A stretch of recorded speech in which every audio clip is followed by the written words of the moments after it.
Amém. Hoje eu quero partilhar a palavra sobre um tema importante. Saia da caverna. Amém? Diga comigo, eu preciso sair da caverna. Qual caverna que nós estamos? Eu quero falar de três principais cavernas que muitas vezes o povo de Deus permanece. A caverna do medo, a caverna do egoísmo e a caverna da falta de perdão. Constantemente o povo de Deus caminha entre essas cavernas e entre outras, né? Eu vou me deter nessas três hoje. Mas temos a caverna da mentira, temos a caverna da pornografia, temos a caverna da imoralidade, temos a caverna da idolatria, temos a caverna de muitas coisas que nós estamos lá dentro e muitas vezes tem dificultado a nossa vida. Eu quero começar falando no texto que está em 1º livro de Samuel, capítulo 22, versículo 1. A palavra diz assim: Davi fugiu da cidade de Gate e foi para a caverna de Adulão. Quando seus irmãos e a família de seu pai souberam disso, foram até lá para encontrá-lo.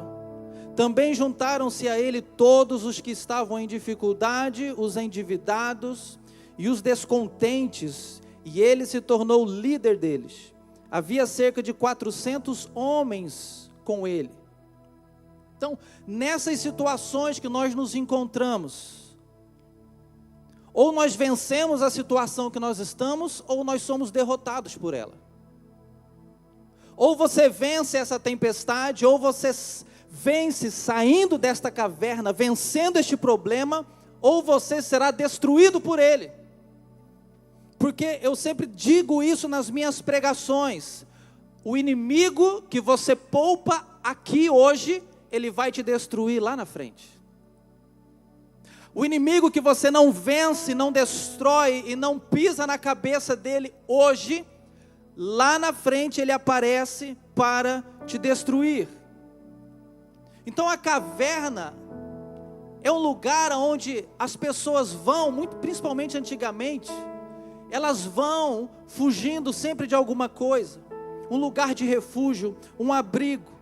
As pessoas se escondiam, quando fugiam de alguém, encontravam nessas grutas uma proteção, e nós nos sentimos seguros quando estamos, muitas vezes, dentro das nossas cavernas existenciais. E esse texto mostra Davi fugindo do rei Saul, que o rei Saul tinha inveja de Davi.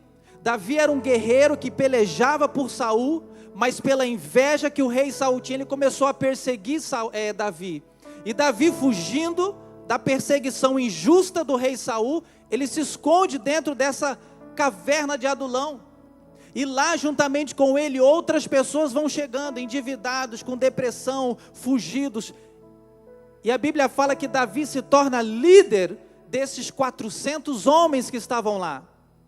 Há uma diferença quando você vai para uma caverna porque é propósito de Deus, porque é um direcionamento de Deus.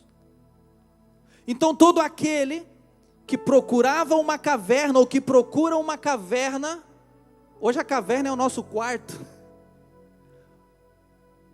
hoje a caverna é a nossa casa, não queremos ver ninguém, fechamos a porta e mergulhamos nas nossas tristezas. Normalmente quem entra numa caverna é porque está triste, é porque está decepcionado, é porque está endividado, é porque está passando por uma grande dificuldade, um grande problema. Então Davi foi para essa caverna porque era propósito de Deus, e dentro do propósito de Deus, Davi levantou um exército, porque a Bíblia fala que os valentes de Davi surgiram daqueles 400 homens que estavam lá dentro. Então Davi foi levado para lá por Deus, para que ele se tornasse líder daquele povo. Amém, queridos? Só que eu quero me deter também a outro personagem da Bíblia, o profeta Elias, que também entrou numa caverna, mas foi por vontade própria. Deus não queria que ele estivesse dentro desta caverna. Primeiro livro dos Reis, capítulo 19, versículo 9, a palavra diz: ali entrou numa caverna e passou a noite. E a palavra do Senhor veio a ele, dizendo: o que você está fazendo aqui, Elias? O que você está fazendo aqui, Elias? Eu acho que você, assim como eu, dentro da caminhada cristã, já ouviu muitas pessoas falando: ah, pastor, eu estou numa crise, eu estou na caverna. Quantos já ouviram alguém falando essa expressão? Ah, eu estou na caverna, estou passando por uma prova muito grande, eu estou numa caverna.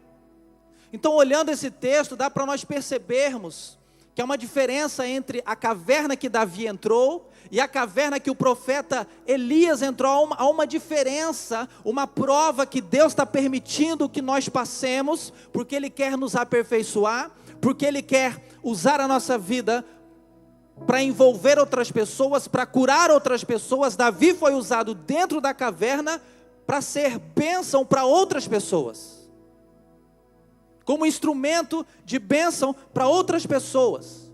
E existe a outra caverna que nós entramos, mas que não é o plano de Deus. Nós entramos porque é o nosso plano, é o nosso desejo, é a nossa vontade. E isso é um grande problema, querido. Porque quando nós seguimos o nosso coração e entramos dentro dessas cavernas, aonde não é o plano de Deus nós estarmos, muitas vezes nós estamos nos lugares aonde Deus não quer que estejamos. Muitas vezes estamos vivendo situações que Deus não quer que vivamos. Ele permite, mas Ele não quer. Ele permite, mas não é o plano dEle. Ele permite, mas é uma decisão nossa. E Elias foi esse caso. Ele entrou chateado, chupetão, e Deus queria que Elias entendesse que ali não era o lugar dele estar. Elias, o que você está fazendo aqui? Por que você está aqui? E Elias dá uma resposta para Deus centralizada nele mesmo, uma resposta egoísta. Ele pensava que só ele era crente, ele pensava que só ele tinha ficado, ele pensava que só ele era o único profeta que tinha ficado em Israel, que todos os outros profetas, que todas as outras pessoas tinham se curvado a Baal, aos deuses. E Elias se sentiu sozinho. Quantas vezes você se sente sozinho? E vai para as cavernas, porque você acha que você está sozinho, porque você está cansado, porque você está deprimido. Elias estava triste, Elias estava cansado, Elias estava deprimido.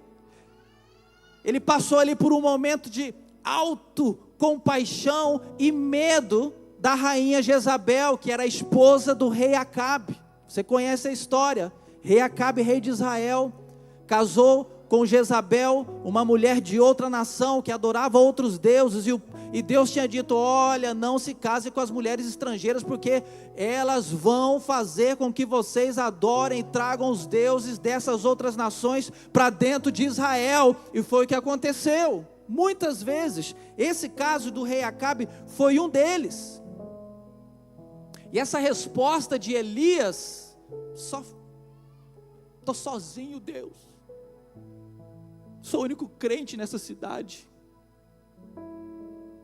não tem ninguém que é crente como eu, exausto. Quantas vezes nós estamos exaustos, não queremos ver ninguém, ficamos um bicho, não queremos tomar banho, não tratamos da nossa higiene, não limpamos a nossa casa, fica parecendo um bicho das cavernas. É ou não é, gente? Quem já ficou assim, levanta a mão. Misericórdia mesmo.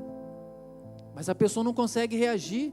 E a Bíblia fala que Elias pede a morte. Eu quero morrer. Quero morrer, Deus. o profeta Elias. O medo pode nos levar à morte. A morte física, ela chega por último, mas o medo daquilo que está lá fora do mundo, o medo das ameaças, o medo daquilo que nos cerca, os medos que nós criamos nas nossas mentes, os pânicos, as ansiedades, o medo do futuro, o medo das coisas, começa a fazer com que partes de nós comecem a morrer. Morrem os nossos sonhos, morrem os nossos desejos por viver os projetos de Deus, morre o desejo de viver um casamento, morre um desejo de trabalhar, morre o desejo de enfrentar a vida. Áreas da nossa vida vão morrendo, até que por último, realmente, a pessoa se entrega e perde o desejo de viver. Quantas vezes nós, crentes, centralizamos, somos assim, achamos que o mundo gira ao nosso redor, centralizamos, achamos que nós somos os únicos que estamos a passar por problemas, achamos que somos os únicos que estamos passando por dificuldades, achamos que somos os únicos que vivemos uma situação e que Deus está sendo injusto conosco. Quantas vezes não achamos isso dentro da nossa caminhada? Quantas vezes achamos, muitas vezes, que somos mais crentes que os outros, porque temos uma facilidade numa área que é muito difícil para os outros, e nos achamos superiores porque nós não caímos naquela área, nós não caímos naquele problema. Aquele problema não é uma dificuldade, mas e o outro problema, que é uma grande dificuldade para você e não é para o outro? A questão é que o pecado é diferente. Nós não podemos viver assim, querido. Quanto mais nos achamos que somos superiores aos outros, mais crentes que os outros, isso mostra que mais pecadores nós somos. Porque a Bíblia fala que nós devemos olhar para o outro e vê-lo como superior a nós. E toda vez que nós desprezamos os outros, como aquela parábola que Jesus conta, do religioso: oh Deus, obrigado, porque eu não sou como aquele publicano, pecador, jejuo 2 vezes por semana, dou o dízimo de tudo, falo em línguas, não falta um culto, alileu, poderoso eu. Aí a Bíblia fala que o publicano, ele se ajoelha, se prostra, e ele não ousa nem levantar o rosto. Ele fala: Deus, tenha misericórdia de mim, sou pecador, sou falho, meu Deus, tenha misericórdia, me ajuda. Aí Jesus lança a pergunta: quem foi edificado? Quem a oração foi ouvida? Daquele que reconheceu, e não daquele que fica batendo no peito e se achando. Você consegue entender isso? Quando Deus está no negócio, dentro da caverna, pessoas são alcançadas, querido. Algo especial acontece. Através, muitas vezes, da nossa dificuldade, pessoas são ajudadas, pessoas são convertidas, porque o milagre vai acontecer lá dentro da caverna onde você está, em nome de Jesus. Agora, Elias tentou justificar para Deus. Elias veio com argumentos. Querido, o Senhor sabe de todas as coisas.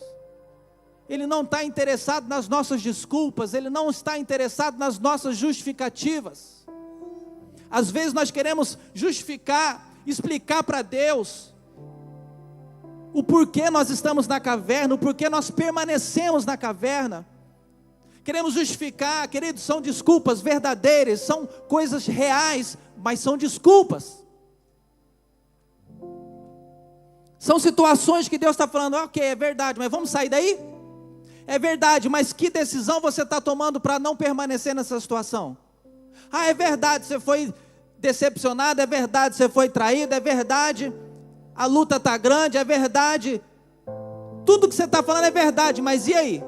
Não justifica ficarmos nessa posição, não justifica permanecer no lugar que nós estamos prostrados, não justifica isso que Deus está falando com Elias. Elias, volte para o lugar, volte para o caminho, você está perdendo tempo aqui dentro desta caverna. Quanto mais nós justificamos para Deus ou para as pessoas o porquê de nós permanecermos nas nossas cavernas, mais imaturos nós somos. Eu costumo dizer que é muito argumento, pouco arrependimento. Quem argumenta demais é porque está se arrependendo pouco. Porque a pessoa, quando ela quer mudar, querido, quando ela reconhece, ela é humilde, ela fala, é verdade, vamos nessa. É verdade. Tem razão, vamos nessa. Elias escolheu um atalho. Elias tentou um jeito mais fácil. E Deus não aceita quando pegamos atalho. Deus não aceita quando nós queremos evitar o processo. Deus não aceita quando há um caminho que Ele trilhou e nós desviamos deste caminho porque não queremos passar por processos, não queremos ser confrontados, não queremos ser corrigidos, não queremos ser disciplinados, não queremos ser discipulados. Nós não podemos rejeitar o caminho do processo. E procrastinamos, estamos dentro da caverna e nós procrastinamos. Não vou tratar disso agora, vou ficar mais tempo, não vou resolver esse problema. E quanto mais dias ficamos dentro desta caverna do medo, da tristeza, da depressão, pior fica o nosso estado. Elias, o que você está fazendo aqui? É quando nós encontramos alguém, sabe quando você vai naquele lugar longe, que você está lá naquele lugar, de repente você encontra alguém que você conhece e fala, uou! Qual que é a pergunta que nós falamos? O que você está fazendo aqui? Aí a pessoa coloca a mão na cintura e fala, a mesma pergunta eu estou fazendo. O que você está fazendo aqui? A pessoa fica surpresa, perguntando por quê, o que você está fazendo ali? Deus sabia porque Elias estava ali, é óbvio que Deus sabia, porque Elias estava com medo, Elias estava com uma tristeza profunda, e Deus estava sacudindo Elias para que ele saísse dali, e Deus perguntou 2 vezes para Elias, Elias, o que você está fazendo aqui? Saia desta caverna. E Elias não obedeceu, ele falou, não, estou sozinho, estou desamparado, ninguém me ajudou. E Deus fala, sai desta caverna, Elias. Volte para o caminho que eu te ordenei. Aí Deus revela, Elias, rapaz, você está se achando, né? Você acha que só ficou você. Só para a tua informação, tem outros 7.000 que não dobraram os seus joelhos a Baal. Você está achando que você é o mais crente? Não. Tem outras pessoas que também resistiram, tem outras pessoas que também se posicionaram, tem outras pessoas que também permaneceram fiéis a mim, tem outras pessoas que não serviram a Baal. E Deus pergunta hoje para nós, pergunta hoje para ti, o que é que você está fazendo dentro desta caverna que não foi Deus que ordenou que você estivesse nela? Eu não sei qual é essa caverna, qual o medo te colocou dentro desta caverna. E você hoje está com um sentimento de derrota, você hoje está com um sentimento de perda, você está prostrado, você está com um sentimento de derrota, bispo, não tem jeito, não quero reagir, não quero me levantar, eu me rendi, eu me entreguei, é assim mesmo, é da vontade de Deus. Não, querido, não é da vontade de Deus que você permaneça prostrado. Não é da vontade de Deus que você fique com esse casamento desse jeito. Não é da vontade de Deus que você permaneça prostrado diante de uma situação de pecado. Uma decisão nossa. Hoje a palavra de Deus para a sua vida é: saia desta caverna. E se nós não estivermos atentos, nós vamos entrando, e vamos entrando, e cada vez mais, vamos lá para o fundo desta caverna, e quanto mais no fundo da caverna, mais difícil é resolver o problema, mais difícil é reagirmos. E quando nos damos conta, já estamos num estado muito avançado de depressão, de medo. E Elias era um homem de Deus, querido. Quem aqui é um servo de Deus, uma pessoa de Deus? Levante a mão, bem alto, fala: oh Deus, obrigado. E muitas vezes estamos dentro destas cavernas. De uma hora para outra, quando enfrentamos uma situação difícil, onde perdemos o controle, entramos nesta caverna do medo e nos esquecemos de quem nós somos, da glória que nós carregamos, nos esquecemos de quem é Deus e aquilo que Ele já fez por nós. O medo te faz esquecer quem você é em Deus. O medo faz você esquecer os grandes feitos de Deus. Basta essa caverna do medo. É isso que o diabo faz. Ele quer que você entre nesta caverna do medo, para que você se esqueça de Deus, para que você não dependa de Deus, para que você se esqueça dos milagres de Deus, para você se esquecer do Deus que você serve. Elias, um cara que estava lá na nação de Israel, e ele chega numa época onde a adoração ao Deus Baal e a deusa Azerá, os deuses das tempestades, das chuvas, e Azerá, a deusa da fertilidade e a mãe de todos os outros deuses. O profeta Elias chega na nação e a nação está perdida, completamente rendida aos deuses. Eles adoravam esses deuses, faziam sacrifícios a esses deuses e adoravam a Deus juntamente. Existem escritos encontrados onde fala que eles adoravam a Yahvé juntamente com a mãe Azerá. Misericórdia.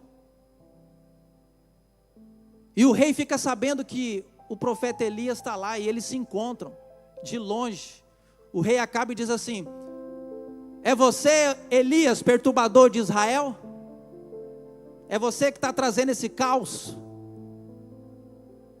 Porque o profeta Elias falou: não vai chover diante da minha palavra. Só vai chover agora quando levantar as mãos de novo e falar: pode chover. Aí vai chover. 3 anos e meio de seca, gente morrendo, um negócio doido. E Elias fala: rei, eu, perturbador? Vocês que estão adorando os deuses, vocês que se desviaram do caminho do Senhor, como que vocês são capazes de adorar Baal? Como que vocês são capazes de adorar outros deuses? Só há um Deus em Israel. E eu quero fazer um desafio para vocês. Junta aí toda a gente, vamos todo mundo lá para o Monte Carmelo. Chame os 450 profetas de Baal, mais os 400 profetas de Azerá. Eu quero todo mundo lá no monte, com a nação toda de Israel lá, com o povo todo. Vamos fazer um desafio. Eu faço um desafio para vocês. Vocês vão escolher, vamos escolher 2 novilhos. Um vai ficar para Baal com os profetas, e outro vai ficar comigo. E nós vamos fazer um sacrifício. Vocês vão preparar o holocausto, vocês vão cortar o boi e colocar lá. Comecem vocês, porque são 450 profetas, e o profeta Elias estava sozinho. E a Bíblia fala que eles aceitam o desafio. E quando eles estão lá no Monte Carmelo, Elias fala: então gente, eu estou aqui reunido com vocês, porque olha, até quando vocês vão ficar cocheando entre 2 caminhos? Se Baal é Deus, adorem a Baal, mas se o Senhor é Deus, adorem ao Senhor. Então nós vamos construir aqui 2 sacrifícios, e o Deus que responder com fogo do céu, esse é o verdadeiro Deus. E o profeta falou: então comecem vocês, que vocês são muitos. E eles prepararam o sacrifício, e cortaram o boi, e colocaram lá. E os 450 de Baal começaram e o profeta Elias chegou a zombar deles. Então, ó, vocês começaram cedinho, já são 12:00, vocês estão gritando. Grita mais alto, pode ser que o Deus de vocês esteja passeando, esteja viajando. Pode ser que o Deus Baal de vocês esteja dormindo. Grite mais alto. A Bíblia fala que os profetas de Baal e Azerá começavam a gritar ainda mais alto, e começavam a se cortar, porque fazia parte dos sacrifícios, das coisas. Chegou um momento que eles cansaram, e a Bíblia fala que o profeta Elias pegou, restaurou o altar, do Senhor que estava esquecido. Pegou 12 pedras, restaurou, representando cada tribo de Israel. Mandou cortar tudo, os pedaços. Mandou cavar a volta do altar, uma vala. E a coisa mais rara naquela época era água. E Elias fala: pode encher isso daqui de água, pode trazer 2, 3, 4 cântaros aí de água. E aquilo encharcou, virou uma piscina. E a Bíblia fala que o profeta Elias: Senhor, se o Senhor é Deus de Israel, responda, para que esse povo saiba que há Deus em Israel.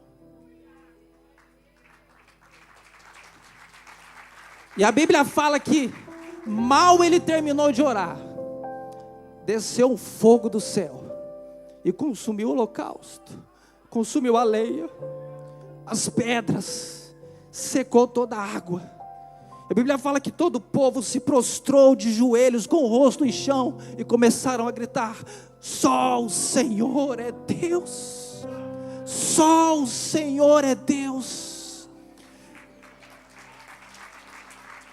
E o profeta Elias, naquela ousadia, falou com aquele povo: peguem agora todos esses profetas de Baal, 450, mais os 400 profetas de Azerá, e vamos descer com eles lá no vale. A Bíblia fala que todos eles foram mortos ao fio da espada. Um cara que desafiou essa quantidade de profetas, aonde os rituais que eles faziam eram rituais sexuais, orgias sexuais entre homens, entre mulheres, homens com crianças. Eles era uma orgia, porque eles tinham que representar a deusa da fertilidade. Então eles acreditavam que eles, fazendo esses rituais de orgias, sexo descontrolado, eles estavam adorando os deuses da fertilidade, para que eles tivessem multiplicação, tivesse uma colheita abundante. Esse era o cenário de Israel naquela época. E aí a rainha Jezabel, brava, falou: ah, Elias, amanhã, 24 horas, amanhã, eu vou fazer contigo a mesma coisa que você fez com os meus profetas. Elias ficou desesperado, fugiu e está dentro da caverna, por causa de uma ameaça da rainha Jezabel. O cara fez fogo descer do céu, destruiu os 450 profetas de Baal, os 400 profetas de Azerá, mostrou para a nação que o único Deus é o Senhor. E a mulher falou assim, só assim: amanhã você vai morrer. Ele vazou, com medo. Por isso que Deus está falando com ele aqui na caverna: sai daí, rapaz, eu estou contigo. Ele estava querendo dizer assim: rapaz, você fez descer fogo agorinha. Por que você está com medo agora? Por que você está dentro dessa caverna? Este lugar não é o lugar que eu pedi para você ficar. Medo, diga comigo, medo. Medo, querido, um espírito maligno que atua nas nossas vidas, e que quanto mais alimentamos esse medo, maior ele fica. Quanto mais alimentamos os nossos medos, a Bíblia fala que o verdadeiro amor lança fora todo medo. Quando nós confiamos em Deus, quando nós amamos a Deus, todo medo vai embora em nome de Jesus. A Bíblia fala que se Deus é por nós, quem será contra nós? Do que nós temos medo, querido? Do futuro? De ficar desempregado? Temos medo de não termos casa, de não termos o que nos vestir. Temos medo de um tumor na bexiga. Temos medo de uma enfermidade, temos medo de falta de dinheiro. Qual é o nosso medo, querido, que tem feito parar? A palavra de Deus, ela é poderosa. Ela fala que 1000 cairão ao teu lado e 10.000 à tua direita, e você não será atingido. Nós não seremos atingidos em nome de Jesus. Ah, bispo, eu tenho medo de ficar desempregado. A Bíblia fala, os filhotes de leões necessitam e passam fome, mas os que confiam no Senhor de nada têm falta. Nada vai faltar na sua vida, querido, porque o Senhor é o meu pastor e de mais nada eu tenho falta. Quando nós temos a Deus e confiamos em Deus, nós não sentimos falta de mais nada, querido, porque Deus é o nosso Deus e a nossa confiança está nele. Bispo, eu tenho medo de ficar enfermo. Verdadeiramente Ele levou sobre si todas as nossas enfermidades e pelas suas pisaduras nós somos sarados. Ele nos dá autoridade sobre todas as enfermidades, querido. Ai, bispo, eu tenho medo do diabo. Eis que vos dou autoridade para pisar de serpentes e escorpiões, e nada vos causará dano algum. É na palavra de Deus que nós temos que confiar. Não existe nada que devemos ter medo, querido. Nada. Não tenha medo de nada, porque Deus é o Deus Todo-Poderoso e Ele está conosco, e não há nenhum problema maior que o nosso Deus. Segunda carta a Timóteo, capítulo 1, versículo 7, a Bíblia diz que Deus não nos deu um espírito de medo, de temor, mas de ousadia.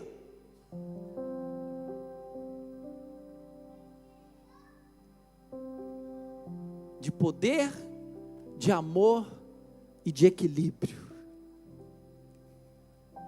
Então hoje eu quero declarar e profetizar que você vai sair dessa caverna do medo, querido. Não sei quantos aqui hoje estão dentro dessa caverna do medo, mas que você vai sair em nome de Jesus, e vai voltar para o caminho que Deus determinou para você, e vai voltar para o caminho da sua missão, o caminho do seu propósito, o caminho da vida plena, o caminho da vida abundante, em nome de Jesus.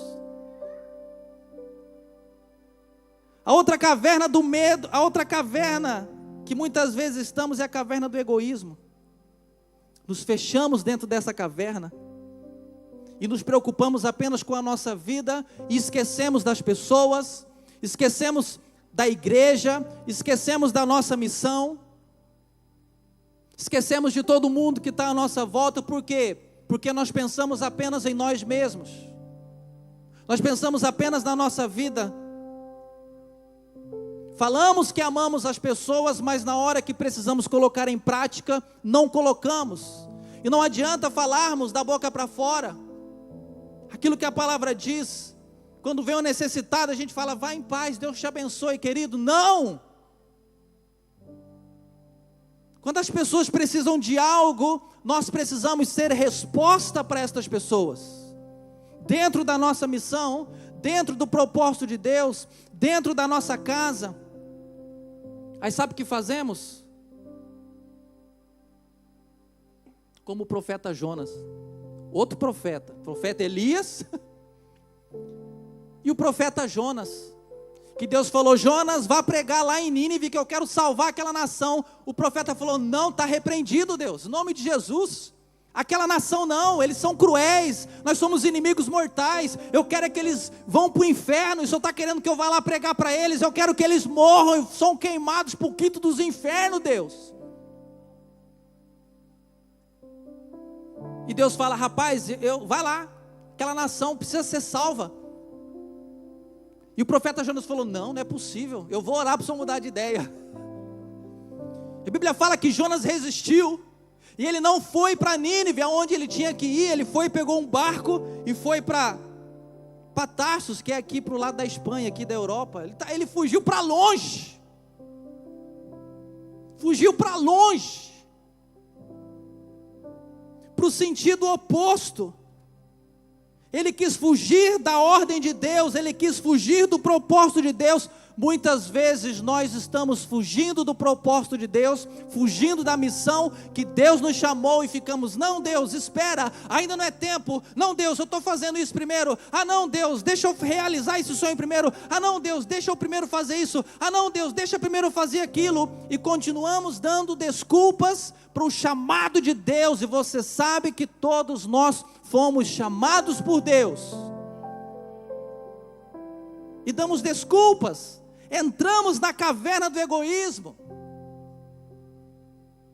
e queremos primeiro resolver as nossas questões. E Jonas entra no navio, e ele vai lá para o porão, lá para a caverna do porão, e ele fala, aqui eu estou longe, aqui eu escapei. E o navio começa, aí a Bíblia fala que Deus manda uma tempestade, e começa a virar aquele barco, e começa a jogar tudo para fora. O povo está desesperado, meu Deus, o pau está quebrando aqui nesse negócio, nós vamos morrer, e não sei o quê. E Jonas lá dentro da caverna do egoísmo dele lá, aqui ninguém vai me encontrar. E Deus revela, Deus vai buscar Jonas, rapaz, o que você está fazendo aí? Está todo mundo aqui morrendo e você está aí dormindo. Jonas falou, não, eu sei porque isso está acontecendo, é porque eu fugi da minha missão. Faz assim, me jogue para fora do navio que a tempestade vai passar. Quando você não está fazendo a sua missão, você coloca em perigo todo mundo que está ao seu redor. Quando você está na caverna do egoísmo, você coloca em perigo todos que estão ao seu redor.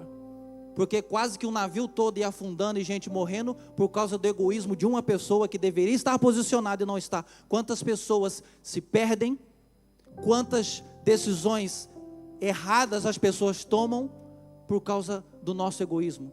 Quantas bênçãos deixamos de colher por causa do nosso egoísmo. Quantos posicionamentos em Deus poderíamos ter e não temos, e não colhemos, e não experimentamos, porque vivemos dentro da caverna do egoísmo. E a Bíblia fala que, você conhece a história, eles jogam Jonas lá para fora do navio, ele cai, aí vem um grande peixe, e engole ele, e ele morre. Aqui é polêmico, mas para mim ele morreu. E Deus o ressuscita antes de ser jogado na praia. E aí ele é vomitado na praia aonde? Em Nínive. Ou você vai por bem, ou você vai por mal. Tanto que Jesus fala, mestre, faça um sinal aí do céu para que nós creiamos.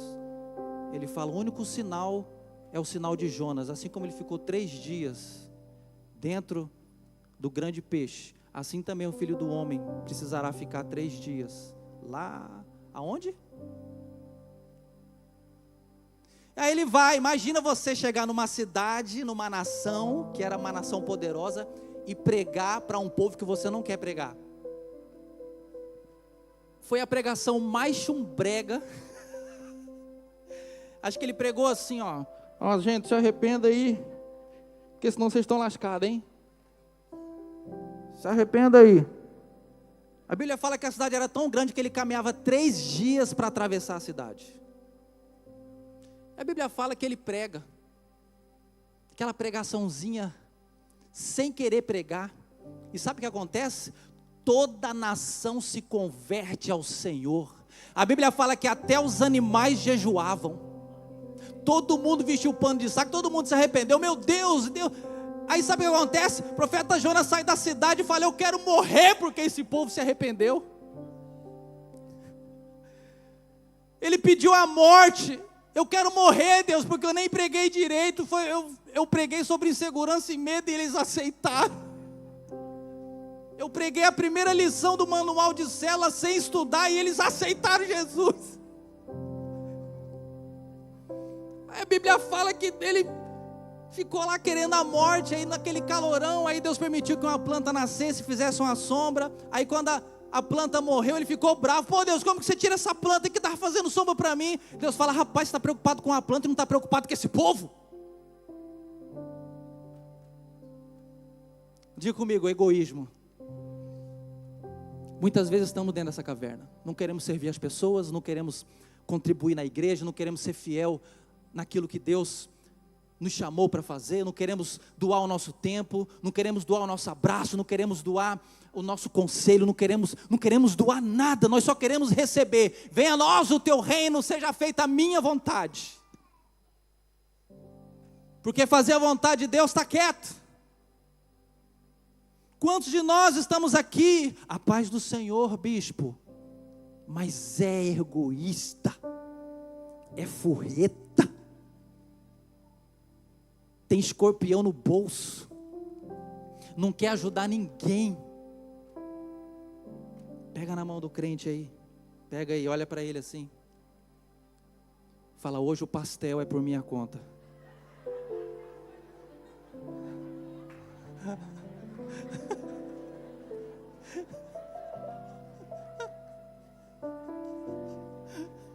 Vocês gostam de uma baguncinha, né?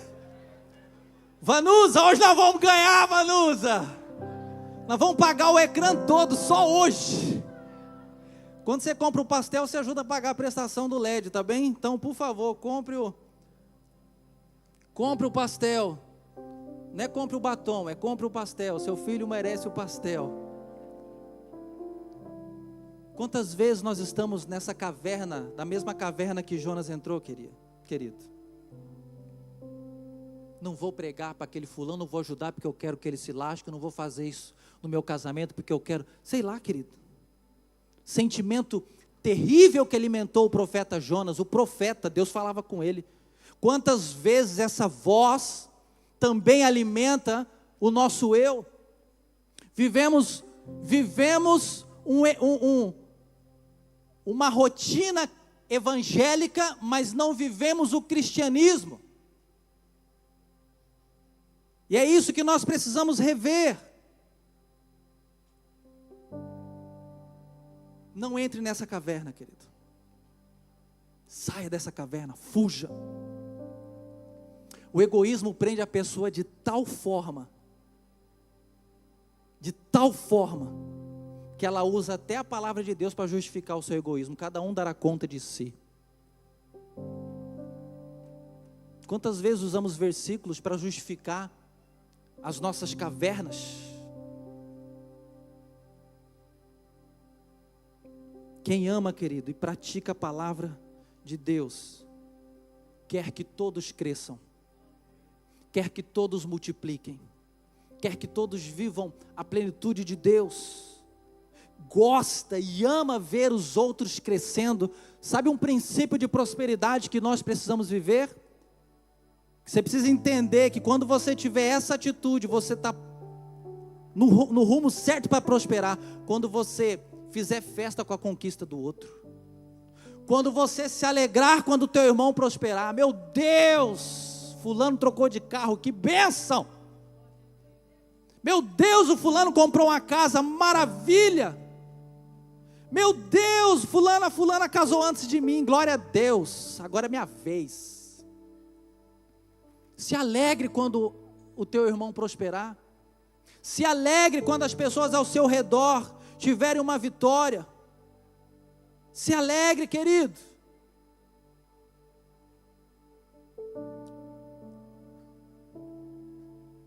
Todos nós precisamos estar na seara, trabalhando na seara. Não saia deste lugar, querido. Deus te chamou para fazer algo aqui dentro. Você não está aqui à toa. Deus te plantou neste lugar, Deus te trouxe para este lugar. Deus tem um plano para se fazer na sua vida. E o desejo hoje do Espírito Santo é que saiamos desta caverna do egoísmo, porque Ele quer fazer muitas coisas na nossa vida e através da nossa vida, amém? Diga: todo egoísmo saia em nome de Jesus. Não é fácil, querido, mas é possível vivermos uma vida generosa. A Bíblia fala: dê, e Deus te devolverá uma medida recalcada, sacudida e transbordante vos darão. Porque com a mesma medida que você mede, você será medido. Se você é generoso, serão generosos contigo. Tudo que você semeia, você vai colher. Se você quer receber generosidade de Deus, das pessoas, seja generoso. Não seja egoísta. O egoísta, ele retém. A Bíblia fala: aquele que retém, perde, mas aquele que libera, ganha. Essa é a matemática do reino. E temos a caverna da falta de perdão. Essa caverna também é terrível. Já vi pessoas dizendo: não sou Deus para perdoar. Não sou Deus para perdoar. Quantos estão dentro desta caverna hoje, querido? Cantando, ofertando, dizimando, louvando a Deus, falando em línguas, mas estão dentro da caverna da falta de perdão. Estão magoados, estão feridos porque fulano fez aquilo, porque ciclano falou aquilo outro, porque papai, porque mamãe, porque titio, porque lá atrás me fizeram isso. E vivem uma vida dentro da igreja, caminhando com mágoas dentro do seu coração, e não sabem que isso é algo terrível, algo que impede a tua prosperidade espiritual, algo que te impede de avançar no reino.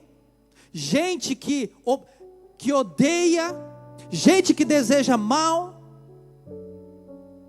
Quantos de nós estamos aqui dentro, querido, e desejamos mal para o outro? Quantos de nós estamos aqui e nos alegramos quando aquela pessoa que nos fez mal se ferra, passe por uma situação difícil, se apegam em uma coisa que a pessoa fez, mas nos esquecemos que nós também magoamos pessoas. Quem aqui magoa pessoas? Levante a mão. Quem aqui decepciona pessoas? Levante a mão.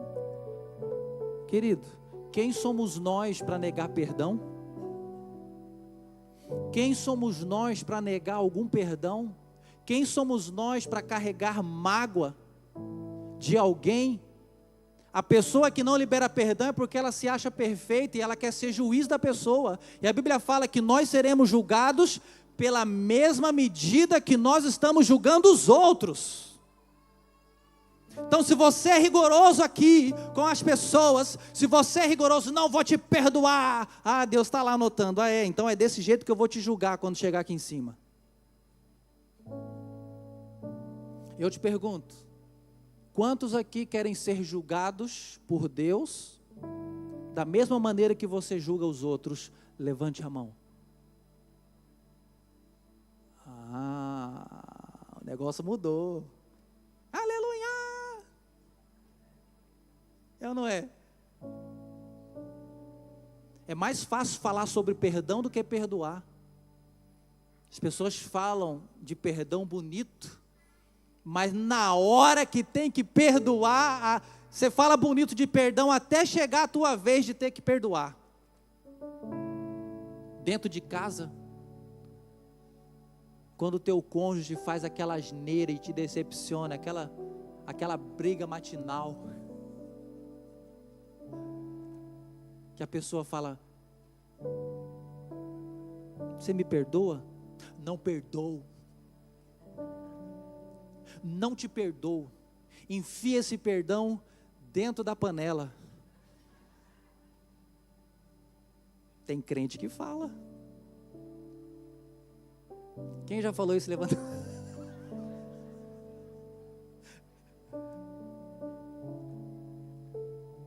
Ninguém fala em línguas quando vai perdoar. Ninguém ora: oh Deus, obrigado porque o perdão está... Não, ninguém é crente. Porque o perdão não é um sentimento, é uma ordem. Perdoem. Você não tem que sentir que você tem que perdoar. Você tem que perdoar e ponto final. E aí você vai se resolver. Não é fácil perdoar. Por isso que o maior pecado dentro da igreja hoje, no mundo, é a mágoa, é a falta de perdão. Não é fácil. Decepcionamos pessoas e as pessoas nos decepcionam. O desafio que nós temos que viver é perdoar e amar quem fala mal da gente, quem nos critica, quem nos persegue, porque amar quem nos ama é coisa mais fácil. A Bíblia fala: você quer ser crente de verdade, você quer ser reconhecido no céu, ame o seu inimigo, dê água para o seu inimigo, abençoe o seu inimigo, ame quem te persegue. É isso que é ser crente, querido. Esse é o diferencial que nós precisamos viver. Quantas pessoas são ladrões da nossa alegria? Sofremos por causa das pessoas, nos decepcionamos por causa de pessoas, saímos das igrejas por causa de pessoas, terminamos casamentos por causa de decepções. Nós vivemos hoje num mundo cheio de mágoas, cheio de pessoas feridas, entre países, entre nações, entre famílias, entre igrejas. Deixa eu te dizer uma coisa, Portugal lidera o ranking de país com maior índice de divórcio. Da Europa é o primeiro e um dos maiores do mundo. Mais de 70% dos casamentos em Portugal terminam. De cada 100 casamentos, 70 casamentos vão terminar. E na pandemia, Portugal foi o país com maior índice de divórcio do mundo, mais de 90% dos casamentos. Portugal, gente, um país desse tamanho. Por quê? Mágoa. O divórcio é o fruto da dureza do nosso coração, a incapacidade de perdoar, a incapacidade de reconhecer as nossas falhas, assumir a nossa responsabilidade. Todo mundo quer ter razão, e todo mundo vai se dividindo, porque quer morrer com a razão. Falta amor no nosso coração. Quem não perdoa adoece. Quem não perdoa adoece. Por que nós devemos perdoar, querido? Colossenses 3,13 diz: suportem-se uns aos outros. Não é de suportar assim, meu Deus, lá vem o fulano, eu tenho que suportar o fulano, meu Deus, o cara já é chato, mas eu vou ter que suportar. Não, querido, é dar suporte. Ó, está caindo, vem cá, eu te dou um suporte, eu te apoio, eu te levanto, eu te ajudo. E perdoem as queixas que tiverem uns contra os outros, perdoem como o Senhor lhe perdoou. Esse é o pedido da palavra de Deus. Nós devemos perdoar os outros como Deus nos perdoou, e Deus nos perdoou de forma completa. Ele não joga na nossa cara o nosso pecado, Ele lança no mar do esquecimento. Ele não usa passado, Ele não traz de volta a situação que já foi resolvida, e Ele perdoa mesmo. Será que nós temos vivido esse perdão, ou nós estamos dentro desta caverna da falta de perdão? Ser filho de Deus é ter uma nova natureza, um novo coração, uma nova vida. Quem não perdoa é porque ainda não pertence à família de Deus. Foi duro isso, mas a palavra de Deus é assim, querido. Porque se você não perdoa, você não faz parte da família de Deus. Porque nós não temos o direito de caminhar nessa terra sem liberar perdão para as pessoas. A gente não ouve amém nessa parte. Temos queixas uns com os outros, querido. Enquanto nós não estivermos na glória com o Pai, nós vamos precisar perdoar uns aos outros, exercitar o perdão. Por que eu tenho que perdoar, bispo? Você não sabe o que o fulano fez? Pois é, a Bíblia fala que nós devemos perdoar assim como o Senhor nos perdoou. Jesus morreu na cruz, Ele é perfeito, se fez carne, se fez homem, habitou entre nós, porque Deus amou o mundo de tal maneira que deu o seu Filho unigênito, para que todo aquele que nele crê não pereça, mas tenha vida eterna. A Bíblia diz que Jesus nos amou primeiro, quando nós éramos ainda pecadores. Ele morreu por nós, Ele nos perdoou, Ele nos comprou. Diante de Deus, toda a dívida que estava sobre nós foi rasgada. Por isso que hoje nós temos acesso ao Pai, à presença de Deus. A igreja é a comunidade dos perdoados. Quem foi perdoado aí? Eu fui perdoado, aleluia, eu sou livre. Eu fui perdoado, aleluia, eu sou livre. Amém ou não? A música presta, mas... Ah, meu Deus do céu. Deus nos perdoou, querido. Deus nos perdoou eternamente. Deus sepultou no mar do esquecimento os nossos pecados. Lucas 6,37, não julgueis e não sereis julgados, não condeneis e não sereis condenados, perdoai e sereis perdoados, dai sempre e recebereis sobre o vosso colo uma boa medida, calcada, sacudida, transbordante, generosamente vos darão, portanto a medida que usares para medir o teu próximo, essa mesma será usada para vos medir. Mateus 6,14 diz, onde Jesus ensina que o perdão divino, ele está condicionado e ligado à capacidade de nós perdoarmos os outros, porque se perdoarem aos outros as ofensas deles, também o Pai de vocês que está no céu, perdoará vocês. Não tem como, o nosso perdão, o nosso pecado será perdoado, quando nós perdoamos o pecado das pessoas. Se nós não perdoamos, o nosso pecado não é perdoado. Não adianta, você pode ser dizimista, você pode ser ofertante, você pode não faltar um culto, você pode levantar as mãos para o céu, você pode ter dom de visão, profecia, querido, se você não perdoar, o seu pecado não vai ser perdoado, porque quando nós não perdoamos, nós estamos anulando o sacrifício de Jesus na cruz. Isso é muito forte, gente. Há uma reciprocidade espiritual, há um princípio espiritual. Jesus não brincou de morrer na cruz, Jesus não brincou de pagar a nossa dívida, Jesus não brincou de nos resgatar do império das trevas e nos levar para o reino de luz. Ele não brinca e nós também não podemos brincar. E perdoar não é esquecer, mas é se libertar dessa amargura que nós carregamos. Precisa ser um reflexo do povo de Deus que foi alcançado pela misericórdia. Nós fomos alcançados pela misericórdia de Deus, porque nós não prestávamos, nós não valíamos nada, nós éramos o pior dos pecadores, e Deus viu em nós vida, nos transformou. Nós não podemos viver um cristianismo, querido, onde nós estamos dentro dessa caverna da amargura.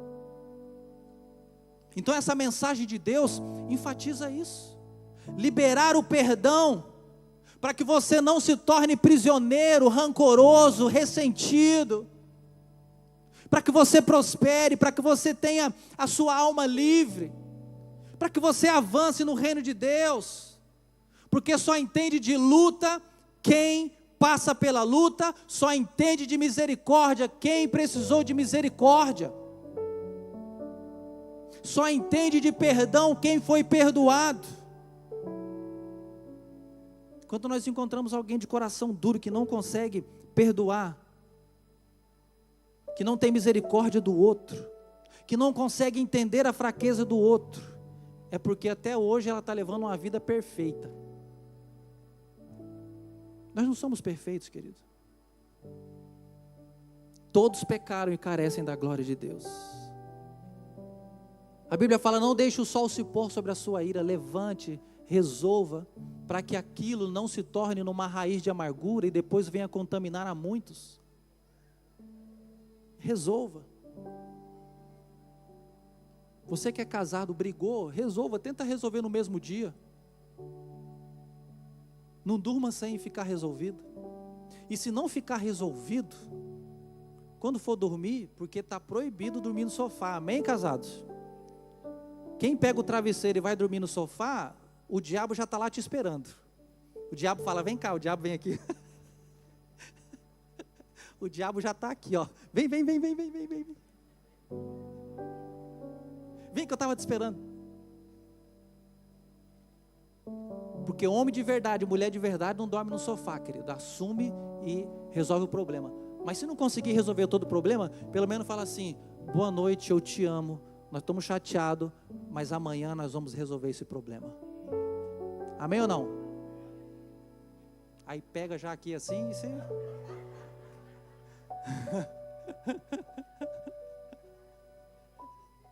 É ou não é? Casado pode. Casado deve. Amém ou não?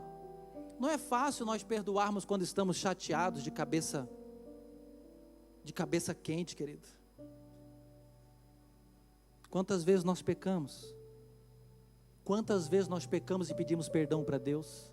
Queremos o perdão de Deus, mas não perdoamos o outro. Deixa eu te falar uma coisa, se você viveu até hoje pedindo perdão para Deus, sem perdoar alguém, você não foi perdoado. É um princípio, você não foi perdoado. É duro ouvir isso. Mas para que você receba o perdão, você precisa perdoar em nome de Jesus. Um posicionamento sério. Posicionamento sério. Jesus ilustrou esse perdão na parábola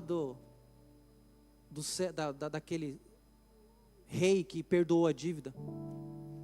A Bíblia fala que tinha um homem que estava devendo muito. Não sei quantos mil ciclos de prata. Fazendo a conversão, dá mais ou menos 8 bilhões de euros hoje. E o Senhor falou: rapaz, me paga o que você me deve. Ou seja, algo impossível de se pagar. Você teria que trabalhar mais de 100 mil anos para você pagar a dívida dentro daquilo que eles trabalhavam na época.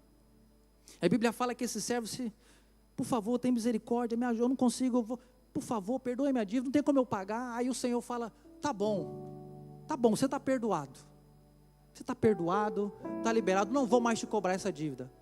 Aí a Bíblia fala que esse servo se levanta e está indo embora. Quando ele está indo embora, ele encontra outra pessoa que está devendo 100 denários, 100 dias de trabalho, 100 dias de trabalho. Ele devia mais de 100 mil anos de trabalho e foi perdoado.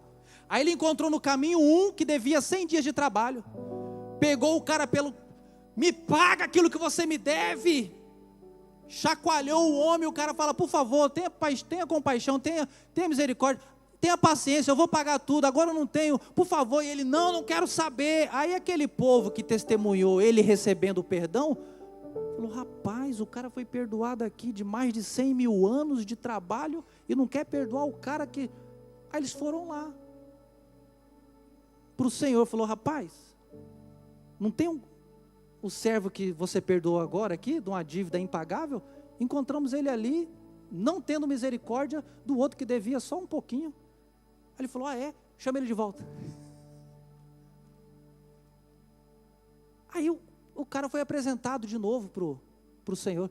Falou: rapaz, você tinha uma dívida impagável, você não podia nem ser trabalhando a tua vida, nem eu te perdoei, por que você não teve misericórdia do outro?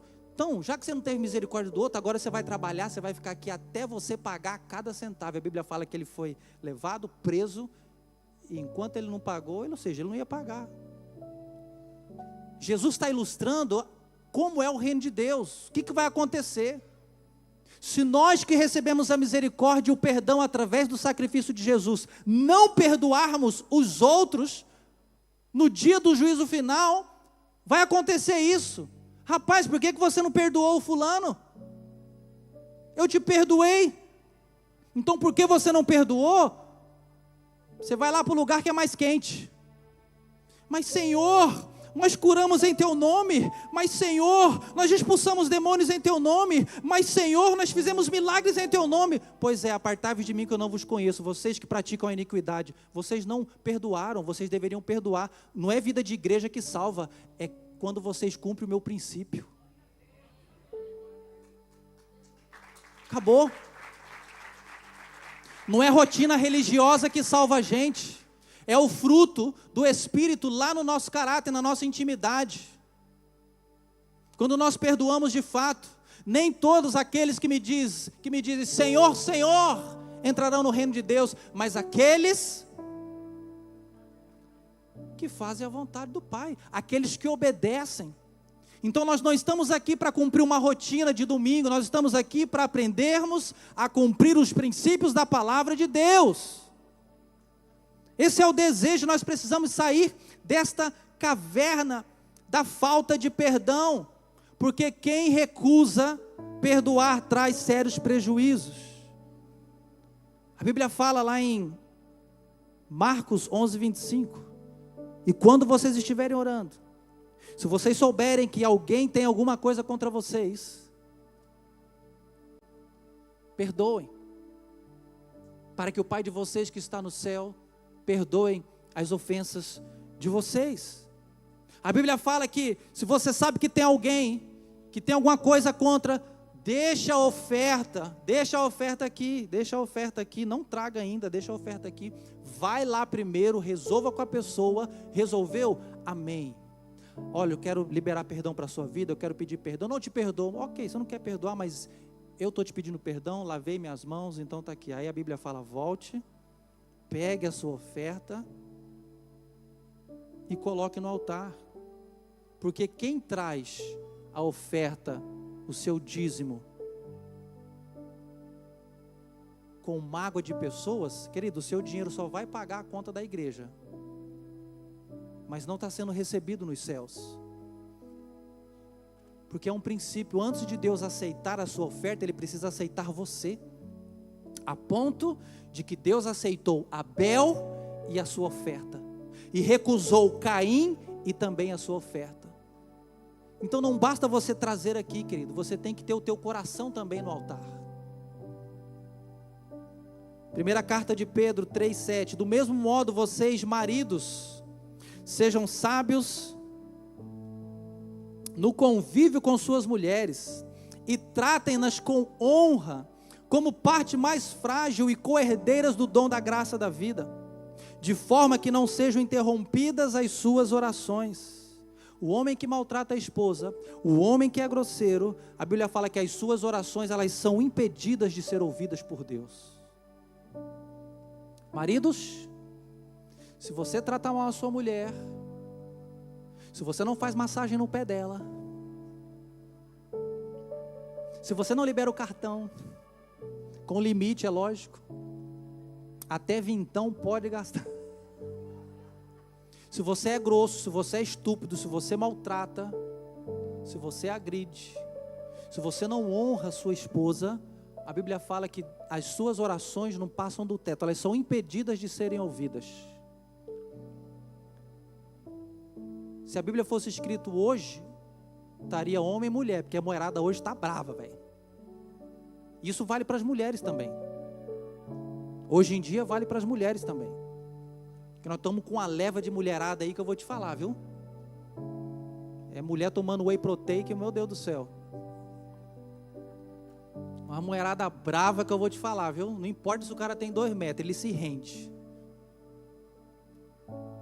Vale para ambos, tanto para a esposa quanto para o marido. Quem maltrata e não honra, as suas orações são impedidas. Gente, isso é muito forte, gente.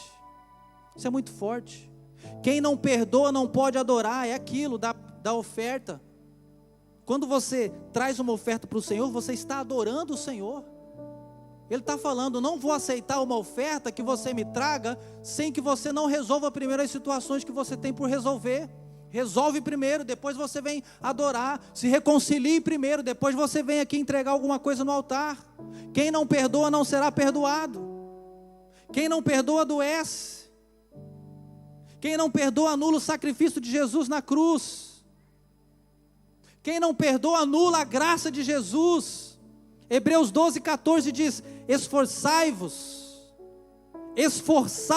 para viver em paz com todas as pessoas e em santificação, sem ao qual ninguém verá o Senhor. Vigiai, fica atento, diligentemente, para que ninguém se exclua, não seja faltoso da graça de Deus, que nenhuma raiz de mágoa venenosa brote e vos cause confusão, contaminando a muitos. Que ninguém falhe em tornar-se participante, que ninguém retroceda sem alcançar o objetivo. O pessoal do louvor pode vir? Nós vamos dizer não hoje para essa caverna da falta de perdão em nome de Jesus. Devemos perdoar, querido, como Ele nos perdoou. Pai, perdoa-lhes, porque eles não sabem o que fazem. Lucas 17:3, tomem cuidado. Se o seu irmão pecar, repreenda-o, e se ele se arrepender, perdoa-lhe. Se pecar contra você 7 vezes no dia, e 7 vezes voltar a você e disser, estou arrependido, perdoa-lhe. 7 vezes no mesmo dia, gente. 7 vezes no mesmo dia, gente.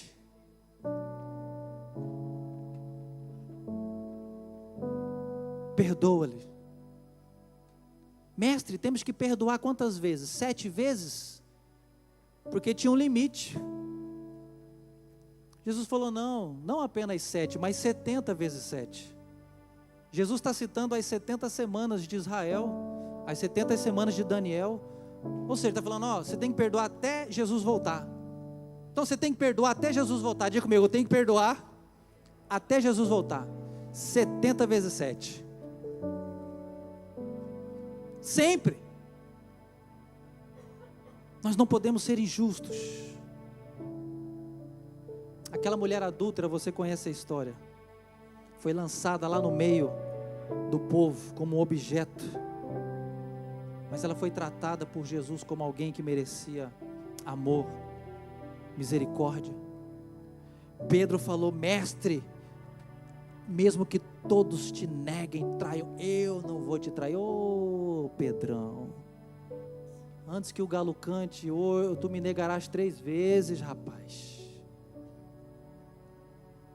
Ele negou 3 vezes, não conheço, nunca ouvi falar, não sei quem é esse homem, e chorou amargamente.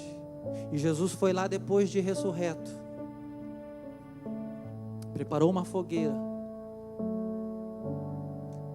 e ressignificou o perdão dentro do coração de Pedro, e falou, Pedro, tu me amas? Uma vez. Mestre, te amo. Pedro, tu me amas? 2ª vez. Tu sabes que eu te amo. Ficou bravo.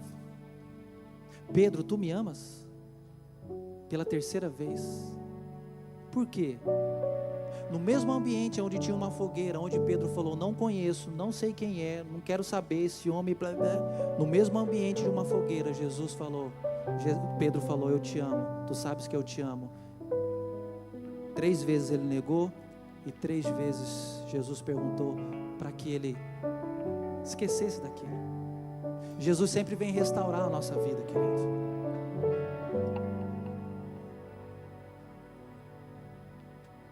O tempo não é um santo remédio para as nossas feridas. Lembra dos irmãos de José? Eu vim ouvindo na Bíblia, no carro, que eu amo ouvir Bíblia no carro, a história de José, meu Deus. Ainda com aquela voz de Cid Moreira, o Senhor é o meu pastor. Você até arrupeia, mas não é o Cid Moreira não, que eu não tenho paciência com aquela voz não, mas é uma outra voz massa. Gente, você mergulha na história. Eu não leio a Bíblia, eu ouço a Bíblia, para mim é muito melhor. 22 anos os irmãos de José ficaram atormentados por aquilo que eles fizeram com José. E quando eles se reencontraram, a Bíblia fala que eles estavam ainda atormentados. Davi, querido, tramou, adulterou, pecou, matou.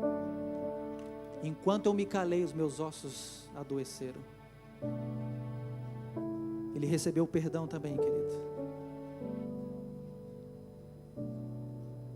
O confronto precisa ser feito em amor. Repreender em amor. Essa palavra repreender no original é chame do lado e console. Nosso papel como cristão é esse. É recuperar as pessoas, é amar as pessoas, é trazer as pessoas para perto, é fazer com que elas se arrependam. Então a mesma língua que feriu tem que ser a mesma língua que vai perdoar. Por isso que arrependimento é uma metanoia. Cadê a equipe metanoia aí? Amém ou não? Metanoia significa isso, arrependimento genuíno que traz transformação de mente. Transformação, querido. Fique em pé onde você está. O perdão deve ser ilimitado. Ilimitado.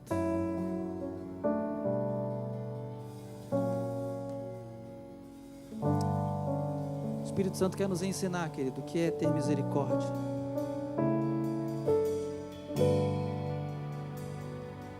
O profeta Oséias, depois você estuda a história do profeta Oséias, onde Deus pede para ele se casar com a pior das prostitutas da cidade. Diga comigo, a pior das prostitutas.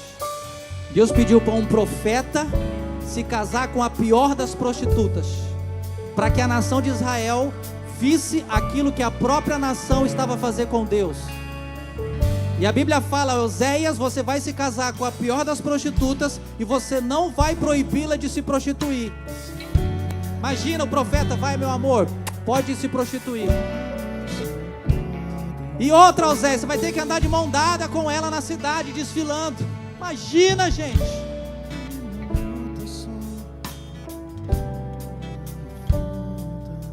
E ela se prostituía. E Deus fala: vai lá e perdoe ela, Oséias. Vai lá e perdoe, Oséias. Meu Deus. Laços que estão quebrados entre famílias, laços que estão quebrados entre amigos, laços que estão quebrados entre companheiros de ministério, laços que estão quebrados entre amigos de discipulado. Hoje é uma noite de perdão. Hoje é uma noite onde nós vamos sair do egoísmo. E hoje é uma noite onde nós vamos fugir do medo, querido. Não retribuam a ninguém mal por mal. Romanos 12:17. Procurem fazer o que é correto aos olhos de todos. Façam todo o possível para viver em paz com todos. Amados, nunca procurem vingar-se, mas deixem com Deus a ira, pois está escrito: minha é a vingança, eu retribuirei, diz o Senhor. Ao contrário, se o seu inimigo tiver fome, dele de comer, se tiver sede, dele de beber. Fazendo isso, você amontoará brasas vivas sobre a cabeça dele. Não se deixe vencer pelo mal, mas vença o mal com o bem, em nome de Jesus. Evitem desculpas. Ninguém é perfeito, querido. Pare de usar essa desculpa. A ofensa foi tão pequena, mas ofendeu. Aconteceu há tanto tempo, mas aconteceu. A outra pessoa estava mais errada que eu, mas também você estava. Temos que parar de justificar. A pessoa não vai te entender, vai sim, mas peça perdão. Bispo, a pessoa envolvida ainda não mudou, não interessa, vai lá e converse. Mas não deixe para depois. Não deixe para depois. Em nome de Jesus, feche os seus olhos onde você está. Comece a pensar em qual dessas cavernas. A caverna do medo, será que você está nessa caverna? Será que você está na caverna do egoísmo? Será que você está na caverna da falta de perdão? Temos que parar de espalhar contendas, querido. Que hoje o orgulho não vença. Que hoje o orgulho das nossas vidas não vença. Que sejamos humildes, Pai, para perdoarmos o próximo com o nosso coração. Que cada pessoa aqui que precisa liberar perdão ou pedir perdão se torne mais forte em nome de Jesus. Assim como Elias estava dentro da caverna e não era para ele estar, a mesma voz hoje está direcionada para a sua vida. Saia desta caverna, que este lugar não pertence a você. Saia da caverna do medo, saia da caverna do egoísmo, saia da caverna da falta de perdão em nome de Jesus.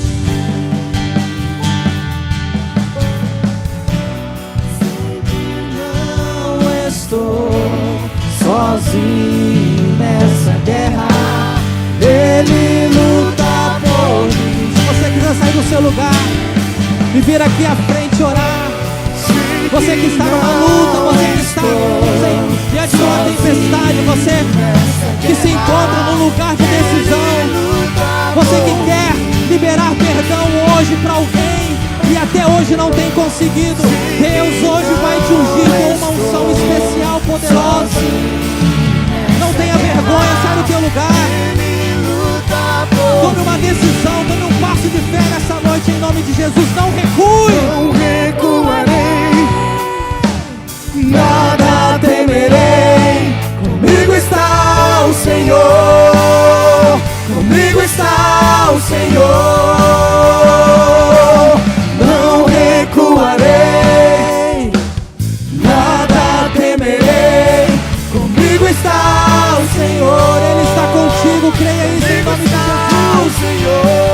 Diga: sei que não estou. Não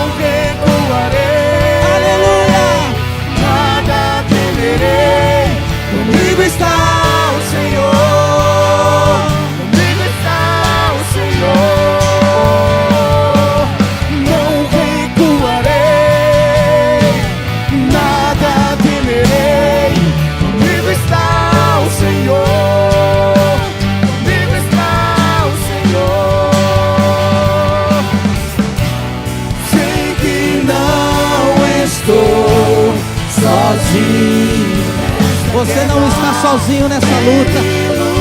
Você não está sozinho nesta caverna. Deus está contigo lá dentro. Ele está dizendo: saia deste lugar, eu estou contigo. Eu te dou força nesta noite. Eu te unjo com poder, eu te unjo com sabedoria. Sei que não estou. Hoje eu renovo a sua força. Nessa guerra, Ele luta por mim. Precisamos ter maturidade. Será que essa caverna que você está é uma caverna que é propósito de Deus? Você está? Ou é uma caverna que você mesmo decidiu entrar? Por decisão própria, por egoísmo, por medo, por decisões erradas que você tomou na sua vida, por desobediência a Deus, por dureza de coração. Hoje é uma noite de arrependimento, hoje é uma noite de conversão. Deus está contigo, mas é necessário que você saia. Deus quer completar a obra na sua vida, mas é necessário que você saia desta caverna. Saia destas cavernas em nome de Jesus, para que o Senhor complete a obra. Não espere Deus te arrancar de dentro de lá. Quando Deus falou: Elias, saia deste lugar, Elias teve que sair com as próprias pernas. Elias teve que decidir sair. Elias teve que decidir obedecer. Decida nesta noite: Deus, eu quero te obedecer. Eu quero sair desta caverna. Me ajude, me dê força, fortaleça o meu coração. Eu não quero ficar dentro dessa caverna da derrota, dentro desta caverna da depressão. Eu não quero ficar dentro desta caverna com medo de tudo. Eu não quero ficar nessa caverna da mágoa, de algo que aconteceu lá atrás, do abuso que aconteceu lá atrás, da agressão que aconteceu lá atrás, da traição que aconteceu lá atrás, da decepção que aconteceu lá atrás, do abandono que aconteceu lá atrás. Hoje eu rejeito esse sentimento em nome de Jesus. Em nome de Jesus, vai declarando. Vai declarando em nome de Jesus. Seu nome é Jeová Jireh, irás prover de novo. Eu creio em ti.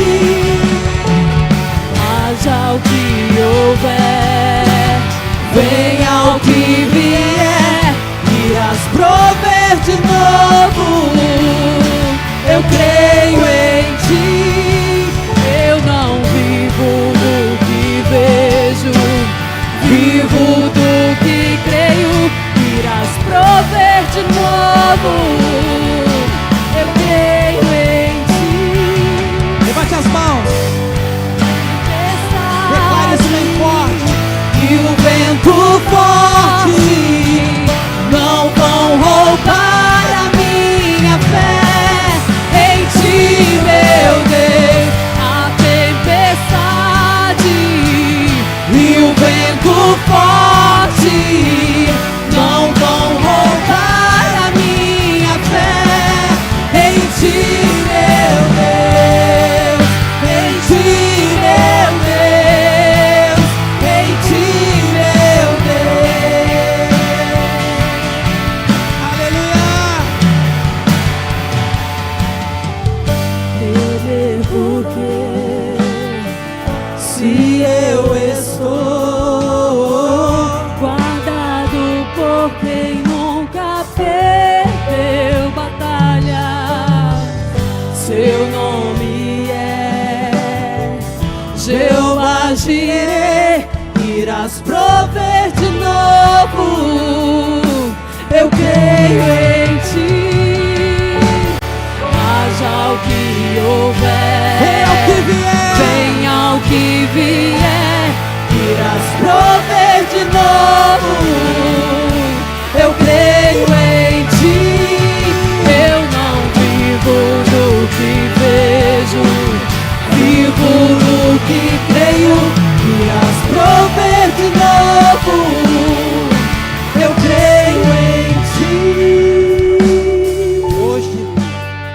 O Espírito Santo nos chama a crermos, a temermos, a confiarmos, a não desesperarmos. Deus está conosco, querido. Que essa palavra de Deus hoje tenha poder para nos arrancar das nossas cavernas do medo, do egoísmo e da falta de perdão. Hoje você vai liberar perdão. Hoje você vai falar com quem tem que falar. Hoje, querido, você vai fazer telefonemas hoje, amanhã. Essa semana você vai resolver sua vida. Essa semana você vai liberar perdão para pessoas. Essa semana você vai pedir perdão para pessoas. Essa semana você vai se reunir com pessoas e você vai se reconciliar em nome de Jesus. Em nome de Jesus. Ah, bispo, mas já morreu. Vem nos procurar, a gente faz uma dinâmica. A gente tem instrução para isso. Você vai liberar perdão em nome de Jesus. Querido, a ferramenta para tudo. A ferramenta para tudo. Em nome de Jesus. Amém? Deus te abençoe, ore por mim. Amanhã é nós. Pastor Esdras. Queridos, a paz do Senhor. Eu estava sentado ali, quando cheguei, não sei quem observou. O Davi, um menino de 10 anos, chegou para mim: pastor, eu posso orar pelo senhor? E eu sentei e ele orou e eu chorei por essa oração. E é a segunda vez que eles fazem isso, porque, como vocês sabem, eu infartei pela segunda vez. E hoje faz 32 dias que eu infartei e tenho certeza que a igreja orou por mim. E eu senti o desejo muito forte de orar pelo nosso bispo. Eu queria convidar aqui os pastores aqui à frente, todos os pastores. Queria convidar aqui os pais do bispo Marcelo, a bispa, os pais, o irmão do bispo Marcelo, a família, a Jay. E agora eu queria que toda a igreja vamos dar as mãos agora, porque nós somos uma família. E tenho certeza que os anjos do Senhor, como esteve comigo naquela cirurgia do infarto há um mês atrás, esteve comigo naquele hospital, que usou aqueles médicos, é o mesmo Deus da cura que estará com o bispo Marcelo amanhã naquele hospital. A igreja estará em oração amanhã. Aquelas pessoas que sentiram o desejo de clamar, que sentiram o desejo de fazer um jejum amanhã, o Senhor está com o nosso bispo. Cadê a bispa? Bispo, vem aqui. Eu sei que vocês são nossos bispos, mas vocês vão ajoelhar, viu? Cadê os pais? Cadê os pais? Vem aqui os pais, por favor. O Senhor está aqui neste lugar. Oh, Senhor Jesus. Oh, lamala xerecantaraias. Pastores, vem cá, vem que rodei aqui os pastores. Senhor Deus e Pai, Senhor Deus poderoso, Senhor. Não está escrito na Bíblia, mas nós sabemos que nenhuma folha cai da árvore sem a Tua permissão, Senhor. Tudo que acontece em nossas vidas é com a Tua permissão, Senhor. Senhor, como o Senhor falou num dia, Jesus, que não é para a morte, mas para glorificar o Seu nome. Pai, que através, Senhor, desse testemunho do bispo Marcelo, vidas serão renovadas nesta igreja, porque a nossa casa está passando por um renovo, Senhor. Senhor, assim como o Senhor esteve comigo naquele hospital há um mês atrás, naquela cirurgia, o Senhor estará com o nosso bispo Marcelo amanhã, Senhor. Tudo correrá bem, Senhor. Use a mão dos médicos, Senhor, porque o Senhor é médico dos médicos, Senhor. Pai, traga paz, a paz que excede todo entendimento, Senhor. Pai, no coração, Senhor, do bispo, Senhor, na bispa, Senhor, nos filhos, Pai, nos pais, em nome de Jesus, Pai, que o Senhor dará, Senhor, 100 anos de vida, Senhor, para o nosso bispo. Tem muitas vidas, Senhor, a trabalhar, muitas vidas a ser convertidas, Senhor. Pai, traga tranquilidade, todo nervosismo, todo medo, todo anseio caia por terra em nome de Jesus. Prepara cada, Senhor, instrumento, Senhor, cada enfermeiro, cada médico, Senhor, o trajeto. Pai, esta noite, esta madrugada, fala o coração do teu filho e venha nos fortalecer. Pai, nós estamos aqui com a certeza de vitória, em o nome de Jesus, em o nome de Jesus. A igreja dê um forte aplauso e diga assim, repita comigo: Bispo Marcelo. Repete: Bispo Marcelo, a vitória é nossa, em o nome do Senhor Jesus. Glórias a Deus. Amém.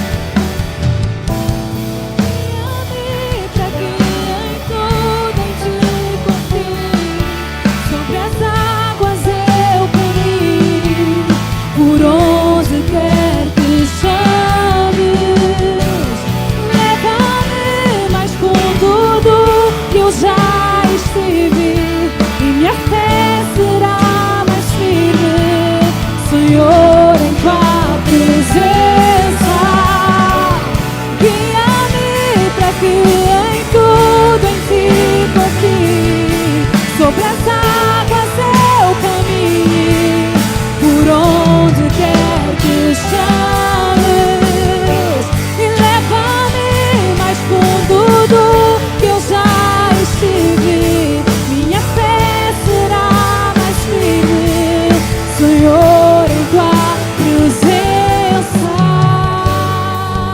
Aleluia. Estamos chegando ao fim do nosso culto de celebração. Dentro desse ambiente ainda, eu quero reconhecer as pessoas que nos visitam pela primeira vez. Faz assim um sinal com a tua mão para mim. Quem nos visita, ok, uma pessoa ali, duas. Bem-vindo, bem-vindo. Muitas pessoas, que bom que você está aqui. Quero pedir para quem estiver ao lado, dê aí um abraço bem forte.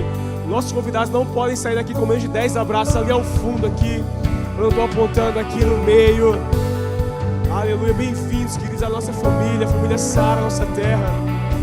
Queremos vê-los sempre aqui. Glória a Deus.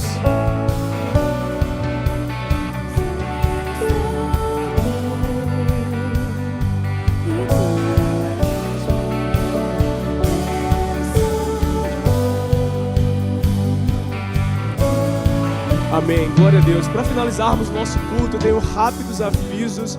Não precisa nem sentar, será muito rápido. Um minutinho. Dias 23 e 24 de maio, revisão de vidas. Faça já a sua inscrição o mais rápido possível. Porque como toda a igreja sabe, o revisão de vida é um tempo precioso. Faça a sua inscrição, será muito importante, será muito bem tratado lá. E na chegada do revisão de vida, no dia 24, domingo, nosso culto de celebração, teremos um cantor, o Bruno Rox, que estará aqui ministrando louvor pra gente. Então vai ser o revisão e na chegada o Ministério do Louvor diferente vai estar aqui contribuindo conosco.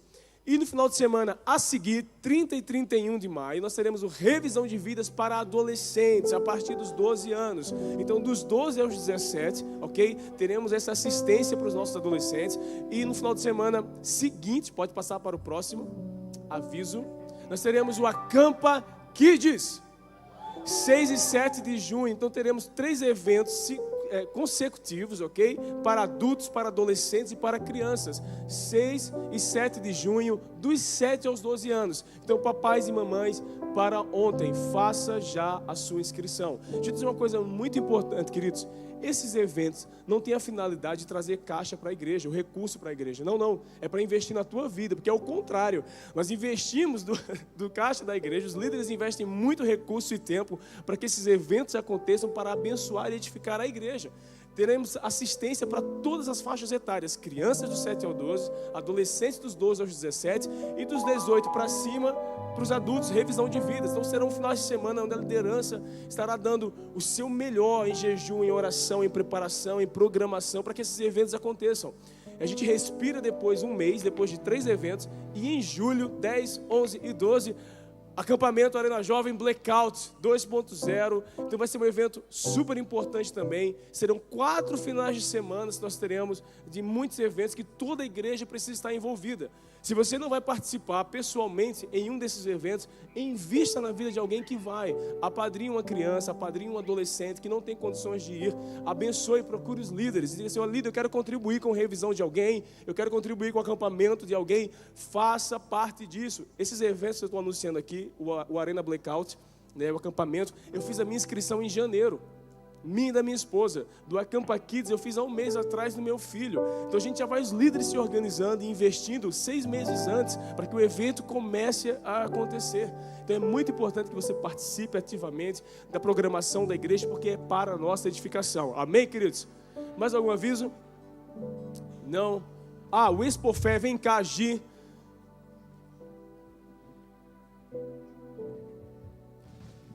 Gente, boa noite. Tiago, passa só rapidinho aquele vídeo, por favor. O povo de Deus não tem condições de fazer um evento aqui. Essa foi uma das primeiras frases que nós ouvimos quando fomos alugar o pavilhão. A Expo Fé, ela não é um evento onde nós vamos reunir milhares de pessoas cristãs, mas sim um lugar para nós reunirmos o maior número de pessoas que nunca ouviram falar de Cristo. E é para isso que nós estamos aqui. Para ativar isso, precisamos reunir o maior número de pessoas dentro daquele lugar, para mostrar a força que nós temos, a força que o povo cristão tem em Portugal. Deus é o Deus de Portugal. Então, você que está em busca de um grande avivamento, essa é a tua oportunidade. Venha, se junte a nós, nos ajude a fazer isso acontecer. Nós precisamos de vocês. Como? Convidando pessoas, trazendo mais pessoas. Nós, graças a Deus, já temos um número muito legal, mas entendemos e Deus nos deu a direção, que quanto mais nós falarmos, mais nós vamos crescer isto. E Ele precisa disso, Ele precisa de nós. Então nós estamos aqui para convocar você para estar conosco nesse dia 16 e 17 de maio, no Pavilhão Carlos Lopes, Expo Fé. Nós esperamos vocês. Amém. Gente, esse é um evento que vai acontecer semana que vem. É a primeira feira cristã aqui em Portugal. Mas o intuito principal dessa feira não é só as vendas. O intuito principal dessa feira é a evangelização. E tem se levantado pessoas, né, contra o evento. Tem se levantado, ontem nós estávamos lá no pavilhão orando, e foi mostrado lá para um pastor, né, que tem muitos demônios que têm se levantado, porque é um momento de evangelização. E tem pessoas que estão vindo dos Estados Unidos, que estão vindo do Brasil, e essas pessoas são conhecidas porque tem um ilustrador, por exemplo, que ele trabalhava na Disney e ele se converteu. Então, muitos portugueses têm procurado saber sobre o evento e são pessoas que não são cristãs. E muitas pessoas têm procurado o evento que não são cristãs. E, então, o intuito principal desse evento é a evangelização. E, inclusive, a nossa igreja vai estar lá com um stand falando, né, da palavra de Deus para essas pessoas. E o ingresso, até hoje, ele tem um valor de 5 euros. E a partir da manhã ele custa 10 euros. Quem tiver interesse, eu vou estar ali embaixo. É só vir e falar comigo, tá bem? Obrigada. Obrigado, Gi. Amém. Glória a Deus. Segure a mão na pessoa que está ao seu lado. Aperta aí, ela tem que dizer amém. Vamos orar. Jesus, nós te agradecemos por esse culto, pelo privilégio que nós tivemos de te cultuar e de te adorar hoje à noite. Te agradecemos e damos ao Senhor toda a honra e toda a glória. Nos despede para uma semana de bênção, de vitória. Põe a tua mão, nos protege, nos livra de todo mal durante essa semana. Prospera cada um que vai trabalhar. Nos ensina, Senhor, a sair das nossas cavernas durante essa semana, a pormos em prática a tua palavra que foi ministrada.